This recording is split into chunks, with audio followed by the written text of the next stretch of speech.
ndio barabara itoke Mandera, ikuje Ramo, ikuje Gari, ikuje Elwak, ikuje Kobo, ikuje pale Kotulo.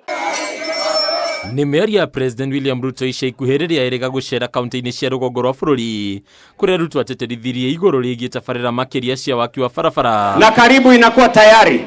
No mĩario ĩno ya Ruto ĩgatuĩka kĩhumo kĩa mĩnyonyo nenda-inĩ, Akenya amwe makĩmĩhũthĩra na itherũ ta kuonania atĩ mĩario ya Ruto no mĩario tu na ti ya kwĩhokwo kũhingio. Ndio barabara itoke Mandera, ikuje Ramo, ikuje Gari, ikuje Elwak, ikuje Kobo, ikuje pale Kotulo, ikuje Tarbat, ipitie hapa Wajir. Anataja barabara Wakikuyu wanasema No itherũ rĩrĩ rĩkaga gũkenia President William Ruto, ũmũthĩ akĩoneka gũthonjera arĩa makoretwo makĩoerera ciĩranĩro ciake na itherũ, kũrĩa augĩte mĩario yake ĩkoragwo ĩkĩrũmanĩrĩrio na ciĩko. Last week or the week before, I was in northern Kenya and I did announce a major road artery that will be constructed from Isiolo through Wajir all the way to Mandera.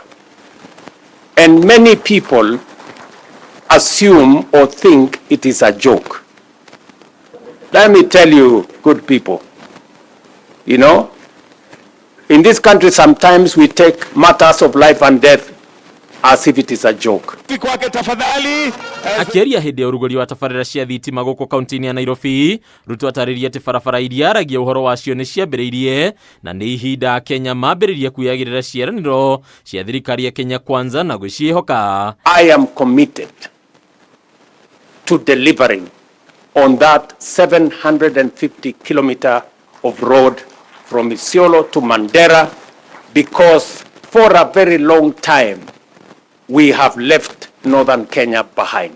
But because the person making just ako kwa simu hapo ajui Samata ni wapi, ajui Kotulo ni wapi, ajui sijui ni wapi, so anafanya mzaha.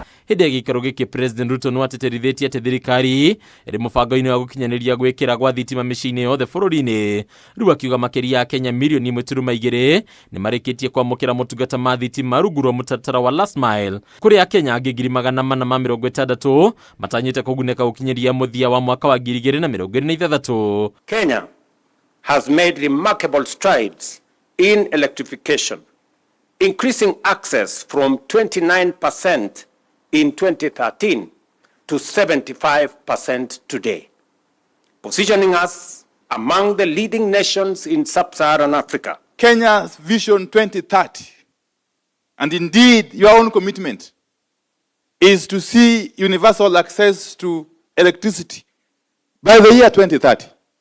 And that is in tandem, Your Excellency, with Africa's Mission 300. President weranĩire gũtigĩrĩra matũra mothe ma kaunti ya Nairobi nĩ makinyĩrwo na ũkinyanĩru nĩ hinya wa thitima. Rĩu akiuga gũtirĩ itũra rĩa gũkũ mũciĩ mũnene rĩbatiĩ gũkorwo rĩtigĩtwo nduma-inĩ. Pia hawa watu wa Nairobi wanaoishi hapa Kosovo, Mugumoine kule Embakasi West, wale wanaoishi Mkuru kwa Njenga, Mkuru kwa Ruben na sehemu zingine za Nairobi ambazo bado ziko na giza, pia tutawashughulikia. Hadi ni Kameme TV, Retero Koni Bataro wa Mwage.